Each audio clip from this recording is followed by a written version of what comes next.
কিরে টিয়া, তাড়াতাড়ি কর, তোর দাদা তো খেয়ে বেরোবে রে। সরি দিদি, আমি এ বাড়িতে ঝিগিরি করতে আসিনি। তাড়াহুড়ো করলে আমি কিছুই করতে পারবো না। তুই এভাবে কথা বলছিস কেন টিয়া? বাধ্য হয় দিদি, সকালবেলা উঠে জুতো সেলাই থেকে চণ্ডীপাঠ সবই তো আমি করি, কিন্তু তোমার পরিবারই তো লোক বেশি। কি পাগলের মতন বকছিস তুই টিয়া? এখানে আবার আমাদের পরিবার তোর পরিবার কি আছে? পরিবার তো একটাই, সেটা তোমার মনে হতে পারে কিন্তু আমার নয়। দাদা আজ কাজের লোক আনছে, মামা, তোমরা মোট 4 জন, কিন্তু আমি আর রাকেশ মোট 2 জন। আমাদের নিজেদের সংসার হলে কি আমাকে এত কাজ করতে হবে? টিয়া, কি হয়েছে তোর? আজ তুই এভাবে কথা বলছিস? তুই বল আমাকে, কি চাস তুই? আমার আর এক সংসারে খেতে ভালো লাগছে না দিদি।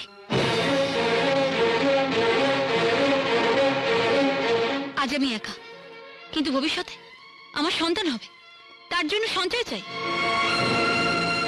রাকেশ যা রোজগার করে তার পুরোটাই দাদার হাতে তুলে দেয়। একবার ভাবো,